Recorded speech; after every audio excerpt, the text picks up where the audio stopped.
Welcome, everyone, and thank you for being here this afternoon. Please bring your attention to the stage as we call up Hindi Pupko from UJA Federation of New York.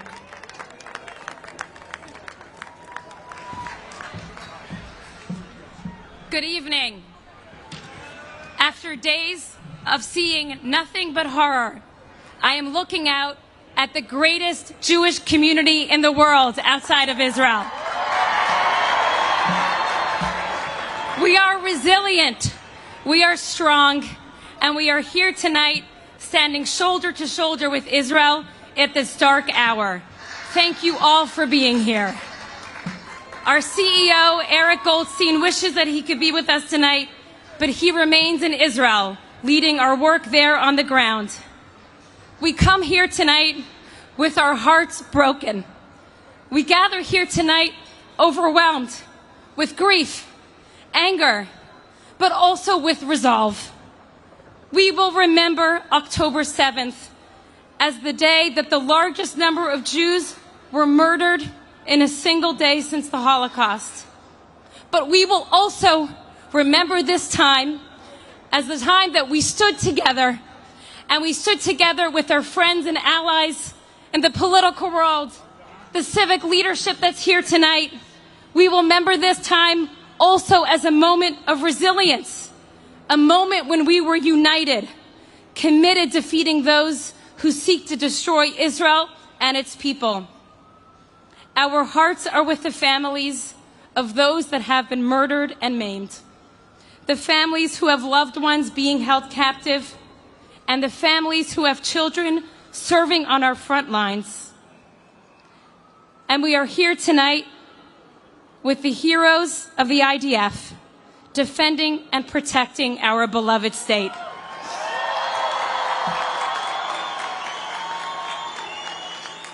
The world is watching, and we will be remembered for how we acted in this moment. And look how we acted. Look how we came out tonight. So let us send a message here tonight that we mourn, we grieve, we protect, but we will rebuild. Am Yisrael Chai. Please join me in welcoming to the stage Israel's ambassador to the UN, Ambassador Gilad Erdan.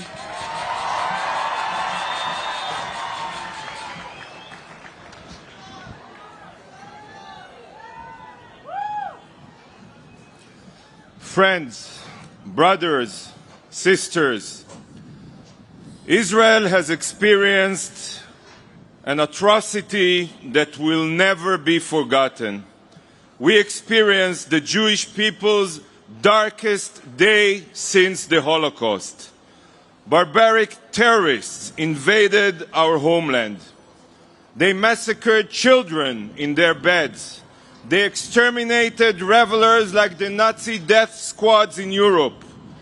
They violently dragged our grandfathers and grandmothers, babies and their mothers to Gaza as hostages.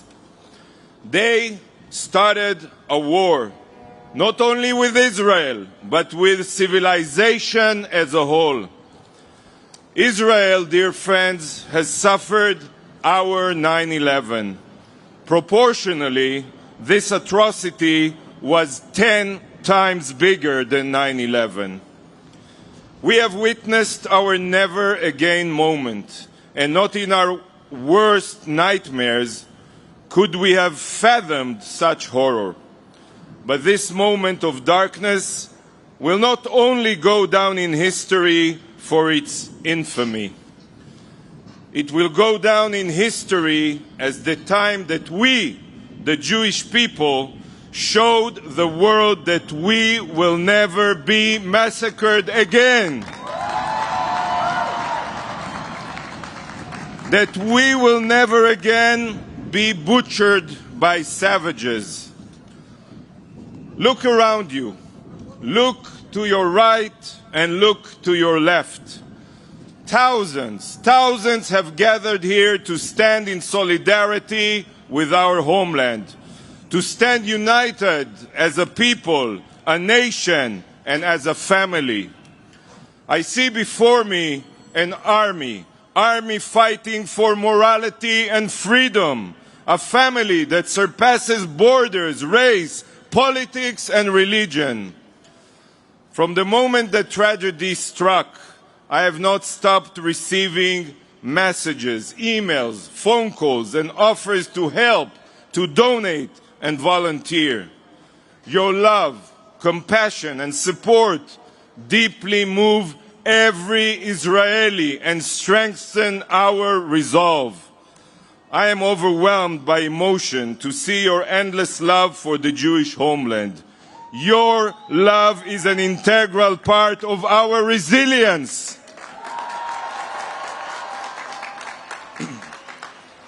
Dear friends, what we see here today in New York is a microcosm of what the state of Israel looks like. In Israel, rallying around the flag is not an abstract concept. In Israel, it is a living reality. I know of no other country where in times of war, more people come in than those living. I know of no other country where when tragedy strikes, every man, woman, and child rushes to help. Reservists have enlisted in the hundreds of thousands. Grandfathers are donning their uniforms. Volunteers of every age, not going to school, not going to work, but using every fiber of their being to support our brave soldiers. In Israel, we don't flee the battle. We run towards it.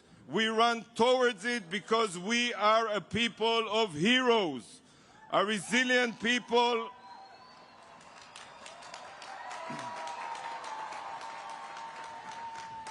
A resilient people who put our lives on the line every day in defense of our homeland. Our enemies thought to exploit our division. They aimed to butcher us when they thought we are weakest. But they made a mistake. The Jewish people are not divided. The free world is not divided. We are all standing together on a united front. One people, one heart to battle the forces of evil.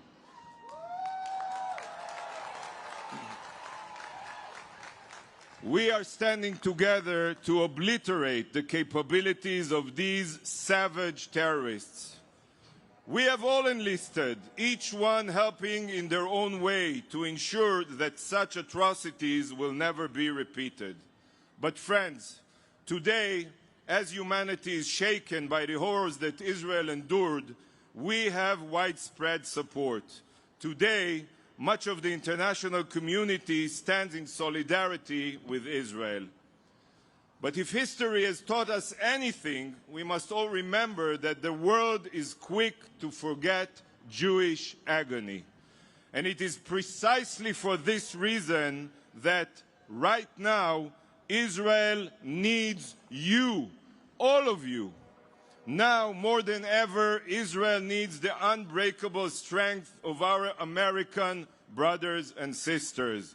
We need you to help us ensure that all world leaders do not forget this atrocity.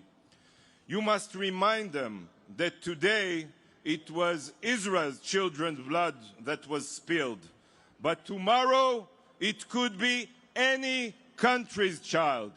You must remind them of this so that the support we see today only grows in the future.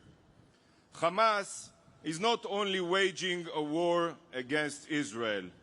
They are waging a war against America, against our shared values.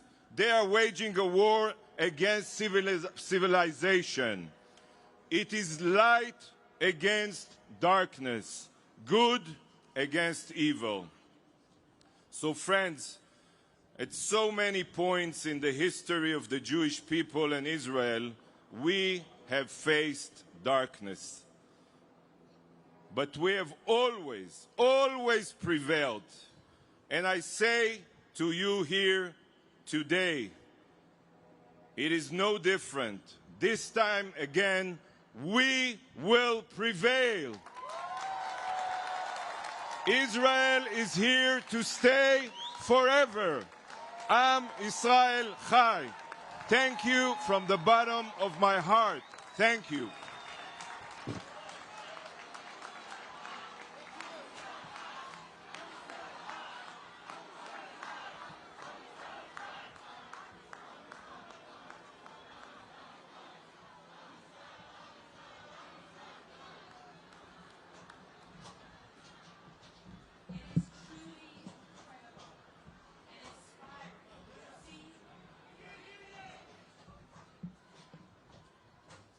Hello. It is incredibly inspiring to see this amazing, amazing turnout. A sea of blue and white in support of our beloved Israel.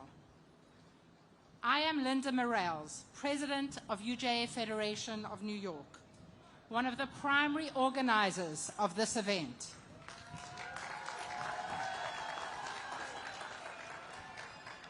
I'm proud to say that UJA has already allocated $10 million from our endowment to support the life-saving work of our partners on the ground. And we are facilitating much, much more. We are urging our community to give as generously as possible to UJA to meet these massive needs that we know lie ahead. And we come together this evening, a united community, to share our strength and resilience with the people of Israel. We come together to say, we share your sorrow, and we pray for the safe and immediate return of the hostages. And we also come together to say to the world, we must denounce terror and unequivocally support the right of Israel to defend its citizens.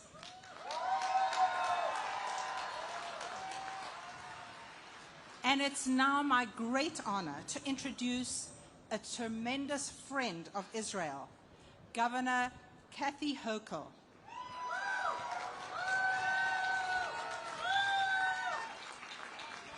Governor Hochul immediately offered her support publicly for Israel, and we are grateful that she is using the full power of her office to help keep our New York Jewish community safe. This is major. So thank you, Governor. Thank you so much for your friendship. Your support means the world to us. We are so appreciative.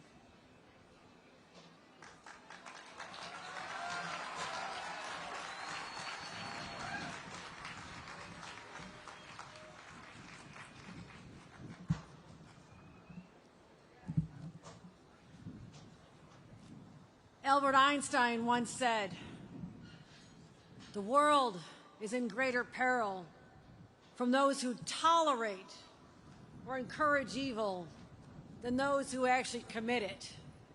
I stand here to tell you that New Yorkers will never tolerate evil, whether it's committed here in our homeland or in Israel. We will never, ever tolerate evil. In such moments of darkness and in cruelty, yes, we are called upon to pray for peace, but justice first. There must be justice for the slaughter of babies and children and grandmothers and families torn apart by the horror of what happened to their loved ones. And that's exactly what we're going to continue to do. And I want to thank Linda for her support of the UJA and all of them. And yes, we will give generously. We must reach deep into our pockets because there are those who live far away. But we are united as one family because New York and Israel will always stand together. And they need our help now. So be generous. I also want to thank Ambassador Erdogan, who we just heard from. Just a few short hours ago, I was with the ambassador in the Consul General in their offices, and we sat there together as he watched President Biden talk about how the United States will be there for Israel in good times and in bad. And that is important to have that commitment from our President, Joe Biden. I want to thank Noam Gilboard, the interim CEO of JCRC, and all the organizations. I'll be brief. People are experiencing deep, deep pain in our hearts. There are families, there are New York families who don't know the outcome of their loved ones at this point in time. This is not the end. This is just the end of the beginning, because not only will we seek justice, we'll make sure that New Yorkers here in America, in our own state, are safe as well. You can count on our NYPD, our state police, our Joint Terrorism Task Force. We stand together to protect every single one of you. We'll continue to protect you. And I'll tell you, as governor of the state of New York, I am so proud to govern a state that has the largest Jewish population in the world outside of Israel. I'm proud of that. You're proud of that. We are all proud of that. And I'll continue to fight anti-Semitism every place it rears its ugly head. We will defeat evil right here in New York. Let's win this, everyone. Let's stick together. New York stands with Israel.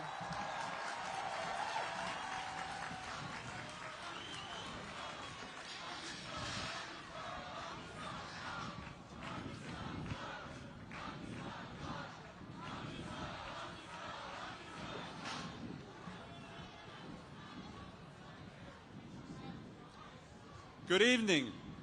My name is Ben Golub, and I serve as the president of the JCRC of New York, a proud member of the UJ network. I want to thank all the public officials who are here today standing by Israel. I particularly want to thank the governor for her kind remarks.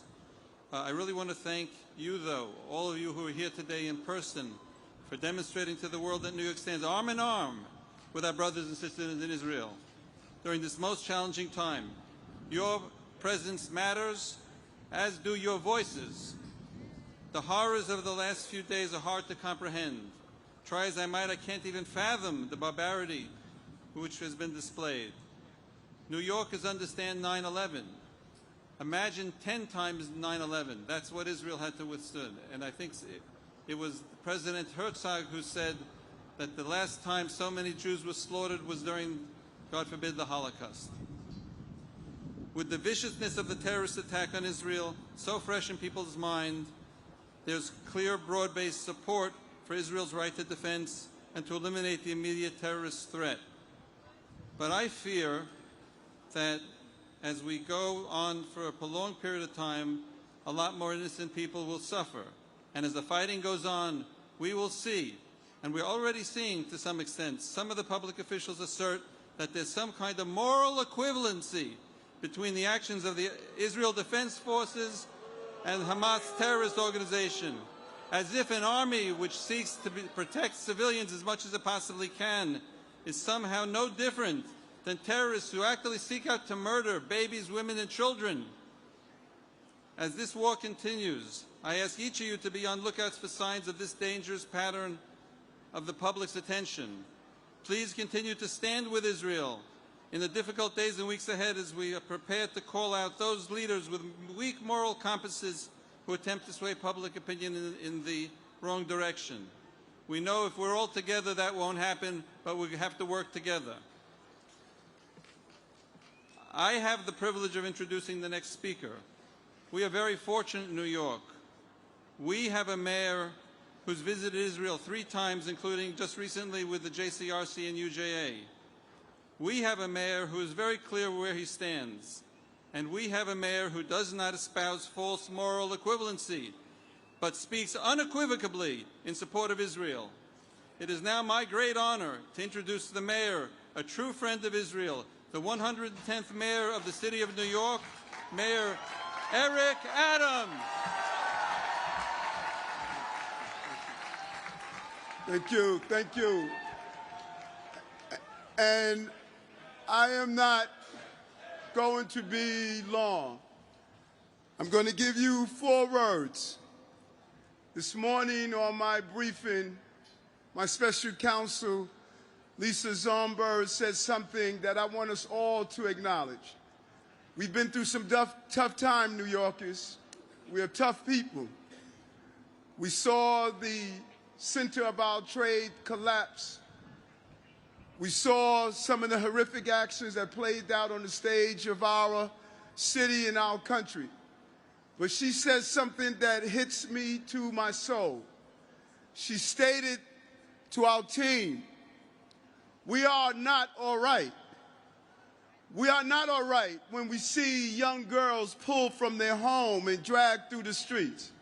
We are not all right when we see grandmothers being pulled away from their homes and children shot in front of their families. We are not all right when right here in the city of New York you have those who celebrate at the same time when the devastation is taking place in our city. We are not all right when Hamas believes that they are fighting on behalf of something in their destructive, despicable action that carried out. We are not all right when we still have hostages who have not come home to their family. We are not all right. And we're not going to say we have a stiff upper lip and act like everything is fine. Everything is not fine. Israel has a right to defend himself, and that's the right that we know. Your fight is our fight. Your fight is our fight.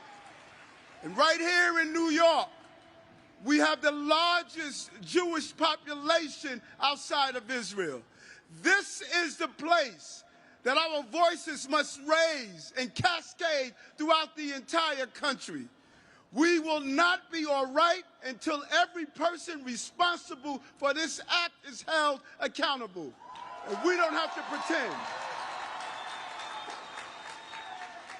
And I want to thank my religious leaders throughout this city of all religious groups who reached out to us and clearly stated that they denounce the hatred and the anti-Semitism that was displayed on one of the holiest days of the year. This was intentional.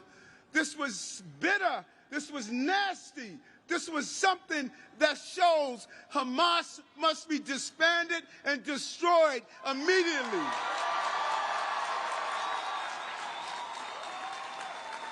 And so I say to you, I'm not here because I'm your mayor.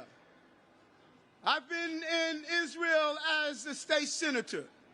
I protected the community of this city in general, but specifically the Jewish community as a police officer. I stood with you as borough president. And now I'm here today to say not only am I the chief executive of this city, but I'm your brother. I'm your brother. Your fight is my fight. That swastika not only displays the pain of anti-Semitism, it displays the pain of racism among African Americans. You marched with us with Dr. King. You stood with us with all the fights we have. And I'm saying we're going to stand with you and stay united together. And we don't have to be all right.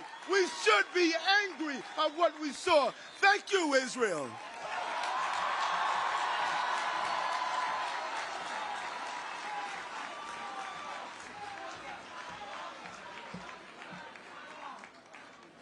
And I want to thank my brother, the mayor. He really stands with Israel, came with us to Israel, was steadfast, and we can't thank him enough. And in addition to the mayor, we have our incredible Attorney General, Tish James.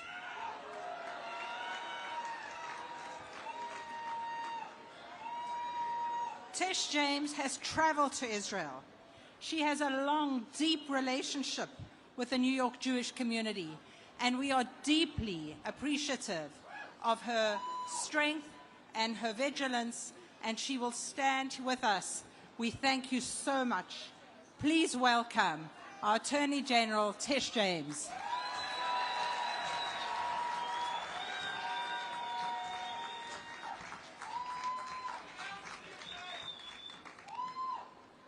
Israel will not be destroyed. Israel will never perish. Israel will forever survive. I stand with Israel.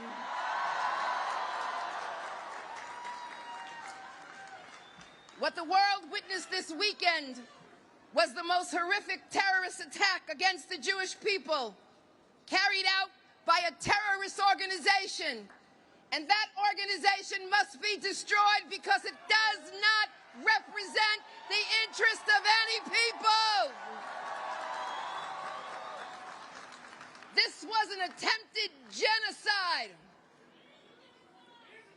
And therefore we come together in sheer horror over what happened in Israel. All of us, people of all religions and all ethnicities, who have come together to hold up our Jewish and Israeli families and friends.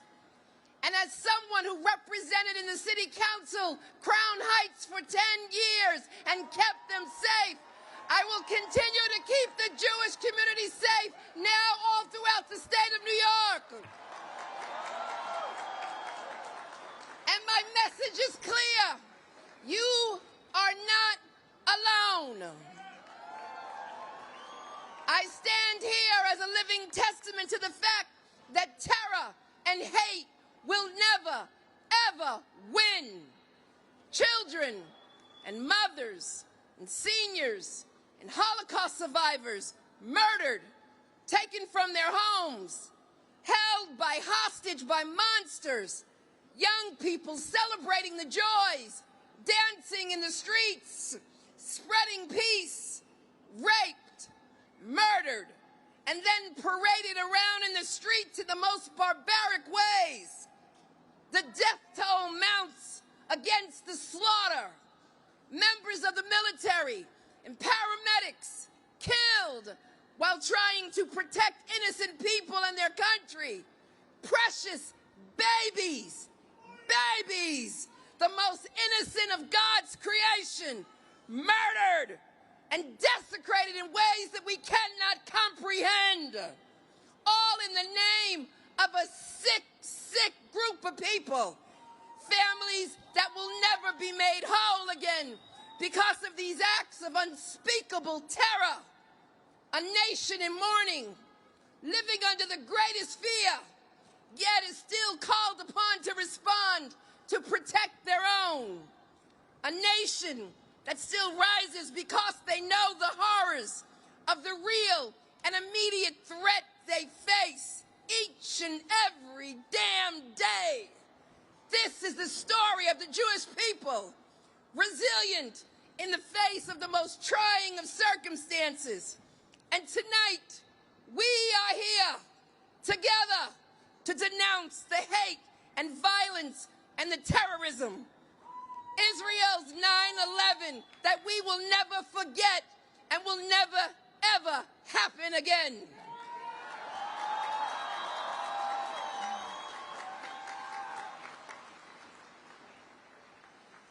And so we remember, and that's why we are here, to put our arms around one another, to absorb each other's pain, to turn to faith, and to pray. Because in times of indescribable pain, we pray, prayer that knows no religion or race, ethnicity, or bounds. We pray for those who were murdered. And then after we pray, we demand that the hostages be returned now.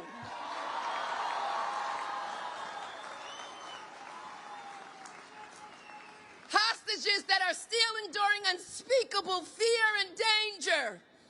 We pray for their safe return. And know, my Jewish brothers and sisters, know that God will be with you. He will never leave you, never forsake you. Do not be afraid and do not be discouraged. Hold on to hope And may God be with Israel now and forever as we stand with Israel and we pray for peace. God bless you and thank you.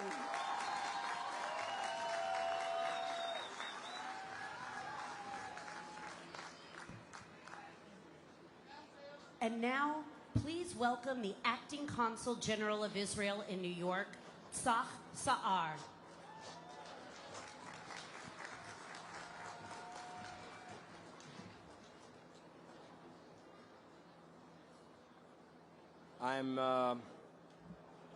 I'm still heartbroken. I just met Orna and Ronen here, parents to Omer, that is currently kept in Gaza. And they do not know where is he, how is he feeling, if he is alive. I'm heartbroken because my homeland is under a brutal attack. We are fighting for our very existence. And my homeland is your closest ally in the Middle East and beyond. This same land holds profound spiritual significance for a vast Jewish community in America. This Saturday morning, during Simchat Torah, Shmini Atzeret, a day symbolizing joy in the Jewish calendar, Palestinian terrorists from Hamas launched a horrifying assault on Israeli civilians and soldiers, committing a massacre. The scale of this cruelty is unparalleled. They claimed the lives of over 1,000 individuals, wounded thousands, and abducted more than 100. Among the victims were Jews and non-Jews, Israelis, Americans, and other nationalities. From civilian to soldiers, from young to the elderly, the horrors committed are beyond words. Children were murdered. Women were assaulted and then taken to the Gaza Strip. Elderly individuals at bus stops were showered with bullets, and others were set on fire. These acts have robbed the victims of their dignity and humanity. It is the deadliest day for the Jewish people since the Holocaust. It is a modern pogrom, with Hamas showing a wickedness even beyond that of ISIS. These atrocious actions were not just against Israel, but also acts against America, against the world, against all humanity. Hamas, displaying a barbarity surpassing even ISIS, will face the consequences. Make no mistake, our response is driven not by revenge, but by a deep-seated commitment to ensure that such terror never occurs again. Israel is ready to act decisively against Hamas, aiming to diminish their capacity and motivation for future unspeakable acts. This includes their ability to launch thousands of missiles at Israel. Their enhanced capabilities have been fostered by no other by Iran, a regime notorious for its destabilizing actions across the Middle East. Through funding, armament, training, and strategic oversight, they have empowered this massacre. It's evident that Tehran had a hand in these recent events and is fueling tensions in Lebanon and Syria, aiming for a broader conflict against Israel. Their ambitions will be thwarted.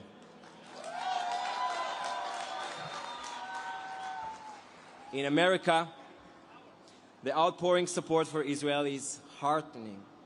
I'm deeply thankful to President Biden, governors, district attorneys, borough presidents, federal legislators, mayors, and other bipartisan elected officials. Their aid, also military, provided by the U.S., fortifies our defense and strengthens our resolve. Nevertheless, the sight of buildings illuminated in blue and white, along with raising our flags, underscores that we are on the right and the same side of history.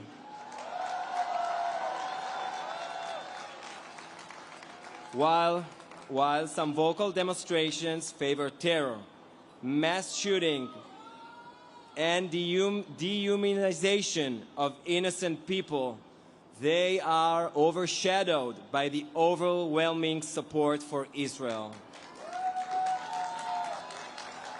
Alarmingly, there's a rising tide of anti-Semitism and assaults on Jews, intensified by the conflict.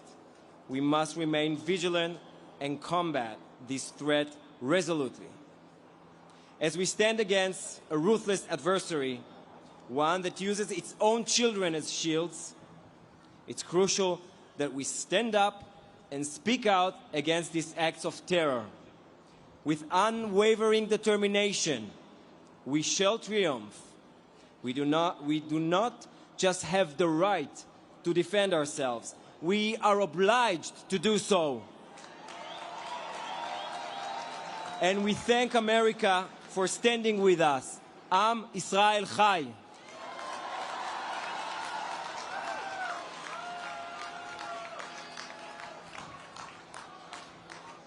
So, right now, I'd like to call up Kai Friedman and Noah Kolb, who will share stories of loved ones who are being held captive or have been lost. And after them, the speakers are Orna and Ronen, parents of Omer.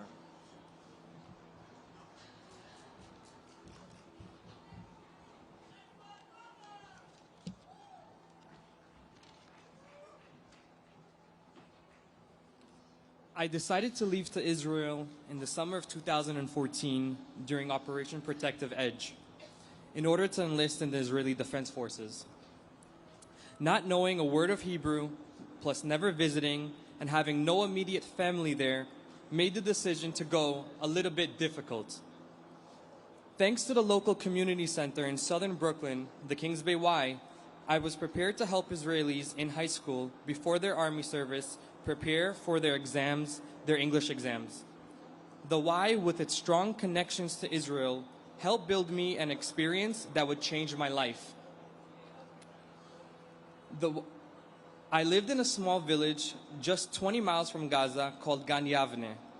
During my time in Gan Yavne, I met fellow teens right before their army draft. We would laugh, speak about American culture, and train since we all wanted to draft to combat units within the IDF. There, I first met Omer, but everyone called him by his last name, Gavra. He inspired me from the first time we met. He always chose to do the right thing. He would pick up garbage anywhere he walked, everywhere he saw it. I asked him once, why do you go out of your way to pick up garbage and at times hold it until you saw a garbage bin to throw it out? He told me, because it's the right thing to do. Why not? After rigorous training, always supporting and pushing each other to get better, we both drafted to the Paratrooper Brigade, and later Omer entered into an elite unit called Maglan. As the lone soldier, having no immediate family in Israel, I ended up living with Gavra and his family. Gavra and I would see each other on base, and it would help seeing a friendly face when trainings got challenging. Towards the ending of my service, I met an Israeli girl, and we had an amazing connection from the second we met. I remember speaking to Omer and saying to him, she's agreed to go out with me, even though all the time I was barely home due to where my unit was stationed, and I liked her a lot. But I don't know where to take her out. I don't want to take her to a typical restaurant date. Omer smiled and said, bro, I'll show you the best spot to take her. He showed me the spot overlooking an orange orchard in Gan Yavne, where we watched the sunset. Fast forward, Michal and I got married 10 months ago, and we planned this trip to New York City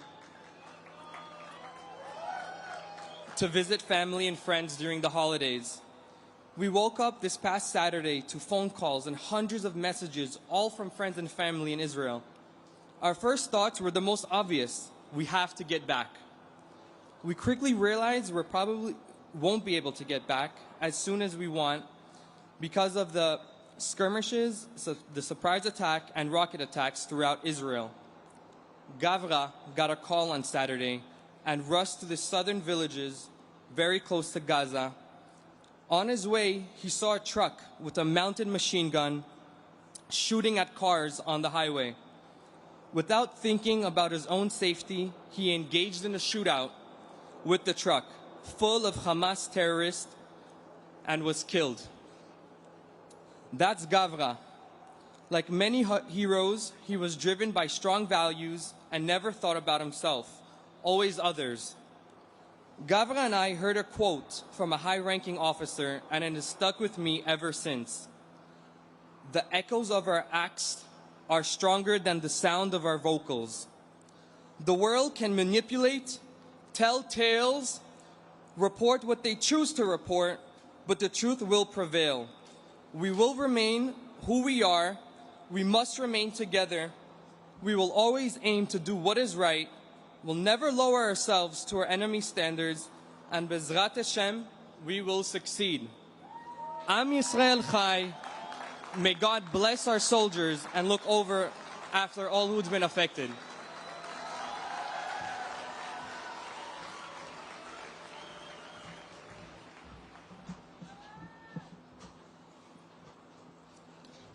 Doron Asher Katz and her two little girls, Raz age 4.5 and Aviv age 2.5, were kidnapped by Hamas and brought into Gaza on Saturday morning during the brutal massacre. They were visiting Doron's mother at kibbutz near Oz, where Doron was born and raised. Doron's husbands and the girl's dad, Yoni, spoke with them a few times early that morning following the outbreak. Doron sent him a picture of the girls seated by the table, a little table at the shelter, eating breakfast on small plastic plates. At 10:30, on what would be their last call, Doron said that she was scared. She whispered to Yoni that the terrorists entered the home. Yoni begged Doron to stop speaking, and that is when he heard gunshots. That was the last time he heard from his family. It was not until a few hours later that he finally saw his wife and little girls again. But this time, it was on a video published by Hamas, where the three could be seen taken in a vehicle surrounded by terrorists. Doron is a loving and devoted mother. She is a generous and smart person who has a successful career as a CPA at a large Israeli company. It is beyond painful to imagine Raz and Aviv, two smart, beautiful girls, full of life and happiness, being held captive in Gaza, being in this horror, in this hell. Doron, Raz, and Aviv are only 3 of over 100 Israeli civilians, babies, young children, elderly, among them Holocaust survivors, who were kidnapped to Gaza. I'll mention a few of them. Ariel Bibas, a 6-month-old baby. His brother Kfir, a 4-year-old. 8-year-old Ela Eliakim. Erez Calderon, an 11-year-old. Noya Dan, 13 years old. A 14-year-old Dafna Eliakim. 14-year-old Dafna Eliakim. Yafa Adar, an 85-year-old. And Carmela Dan, 80 years old. Yoni Asher spoke this morning with 63 UN ambassadors and demanded his family's immediate return to Israel. We should join Yoni, demanding all nations to make clear that Hamas carries full responsibility and accountability for the well-being of the hostages and demand their immediate return home. Yoni is listening and watching us right now from Israel on my phone. Yoni, you are not alone. Look at all these people supporting you and the entire people of Israel, praying and hoping for good news. Seeing this tremendous support might not be enough to return Doron, Raz, and Aviv home at this moment. But we hope it gives you, Yoni, and others the strength to keep going, to continue fighting, and to prevail, like Israel and its people always have and always will.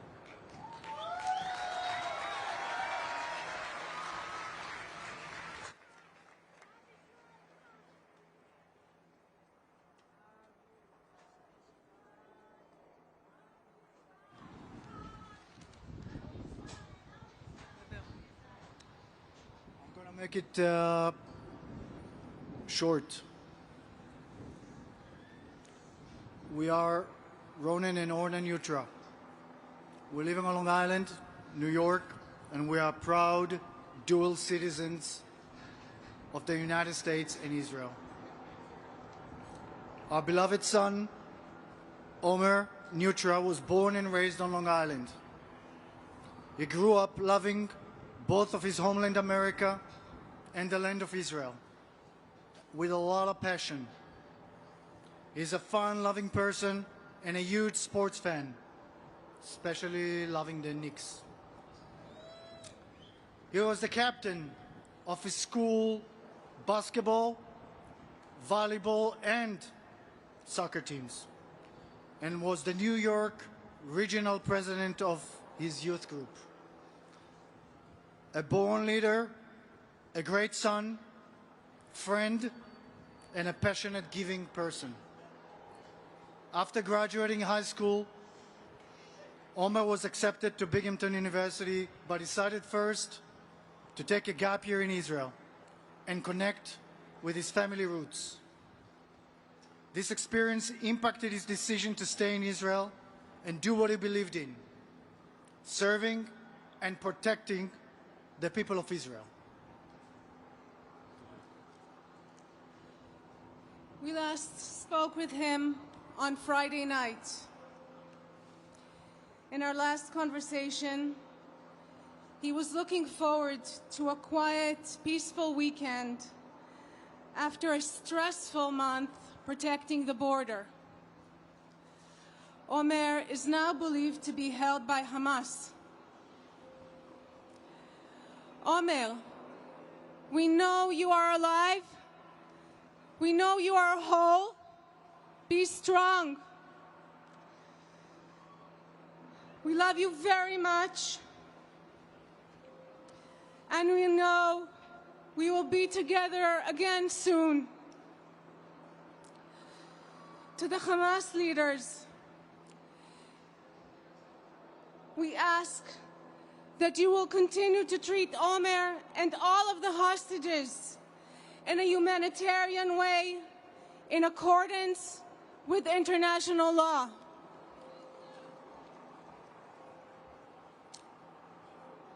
We are very grateful for all the efforts the Israeli government, Secretary Blinken, and the Biden administration. What a speech today. What a speech.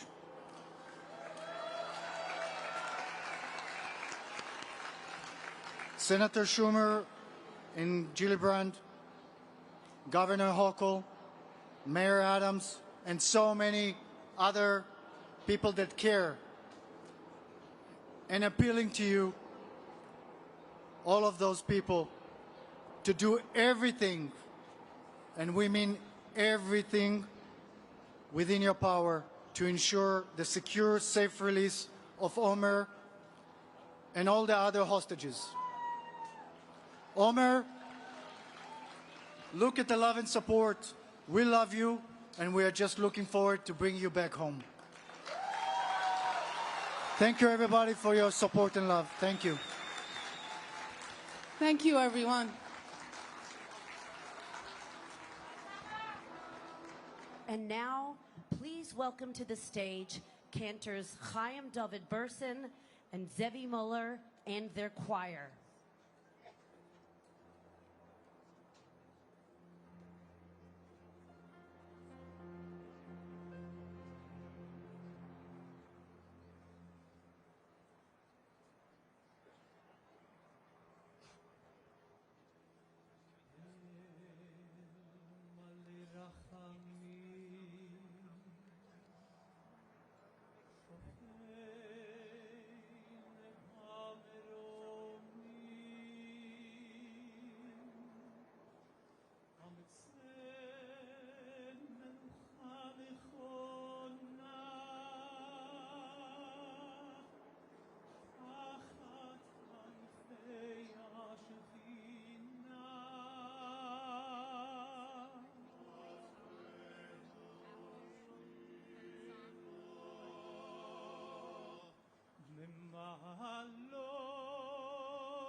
לנשמות אחינו בני ישראל הקדושים והטהורים, אנשים ונשים, ילדים וילדות, חיילי צבא ההגנה לישראל ואנשי כוחות הביטחון שנהרגו, שנטבחו, שנרצחו בידי מחבלים ארורים, צוררי ימינו, יימח שמם וזכרם ומסרו נפשם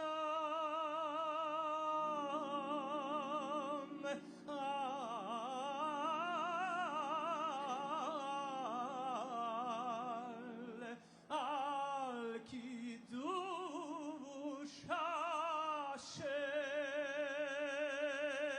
על קידוש השם.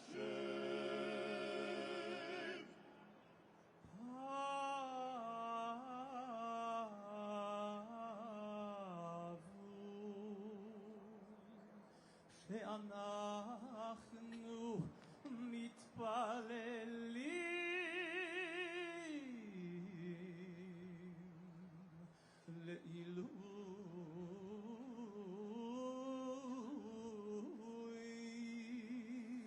לעילוי נשמותיהם.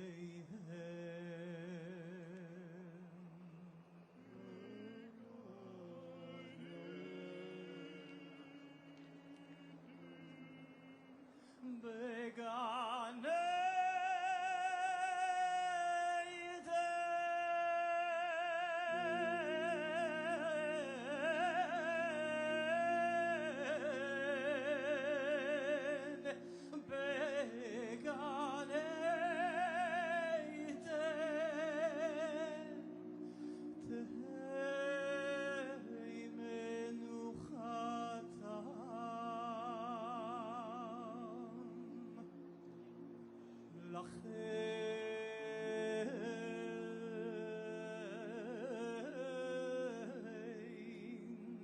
בעל הרחמים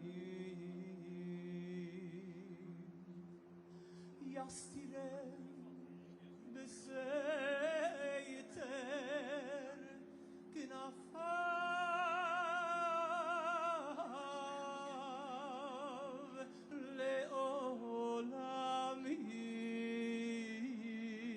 לעולמים, לעולמים, ויצא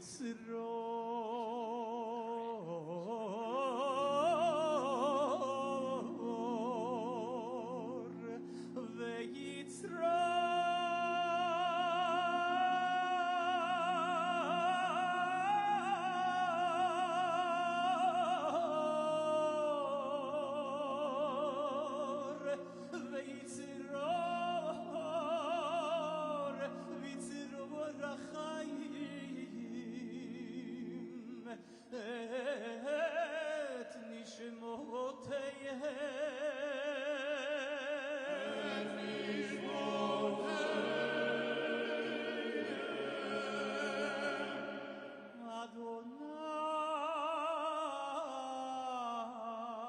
אדוני הוא נחלתם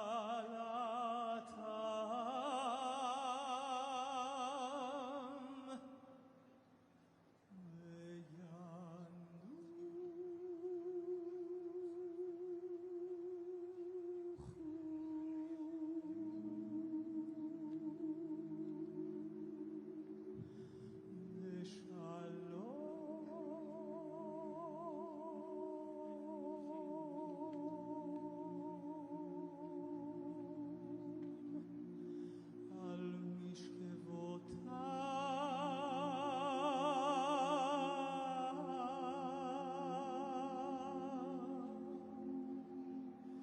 ונאמר